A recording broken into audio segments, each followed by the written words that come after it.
అల్లు అర్జున్కి కాదు national award ఇప్పుడు రామ్ చరణ్కి వస్తుంది అంటూ కూడా మాట్లాడుకొచ్చారట డైరెక్టర్ శంకర్. ప్రస్తుతానికి వీటికి సంబంధించిన విషయాలు సోషల్ మీడియా వేదికగా వైరల్ అవుతున్నట్లుగా సమాచారం. పుష్ప 2 అంతకంటే ముందుగా పుష్ప 1 ఖచ్చితంగా ఏదో ఒక అవార్డును సాధిస్తుంది అని చెప్పి డైరెక్టర్ సుకుమార్ అయితే 1000 కళ్ళతో ఎదురు చూశారని చెప్పాలి. కానీ పుష్ప 2 ఖచ్చితంగా సాధిస్తుంది అని చెప్పి డైరెక్టర్ సుకుమారే కాదు, హీరో అయినా తన అభిమానులైనా అందరూ కూడా ప్రపంచవ్యాప్తంగా అనేక భాషలలో రిలీజ్ అవుతుంది కాబట్టి ఖచ్చితంగా పుష్ప 2 అవార్డు దక్కించుకుంటుంది అని చెప్పి ఎంతోమంది మాట్లాడుకొచ్చినప్పటికీ కూడా పుష్ప 2 విషయంలో జరిగిన విషాద ఛాయలు అలుముకున్నాయి. అప్పటి నుంచి కూడా పుష్ప 2 పై చాలా నెగిటివిటీ కామెంట్స్ వస్తూనే ఉన్నాయి.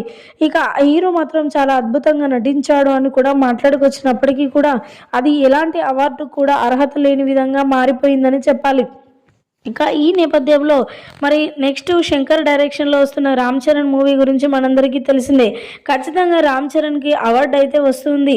ఇప్పుడు గేమ్ చేంజర్ సినిమాలో ప్రతిష్టాత్మకంగా ఉండబోతుంది. ఎప్పుడు కని విని ఎరగని రీతిలో మంచి సీన్స్ ఉండబోతూ ఉన్నాయి, మంచి గెటప్స్ ఉండబోతూ ఉన్నాయి. కాబట్టి ఇక పుష్ప 2కి అస్సలు అవార్డు ఏమాత్రం రాదు. ఇప్పుడు గేమ్ చేంజర్ మూవీ రామ్ చరణ్కి అవార్డు వస్తుంది అంటూ కూడా కామెంట్స్ చేసుకొచ్చారట డైరెక్టర్ శంకర్.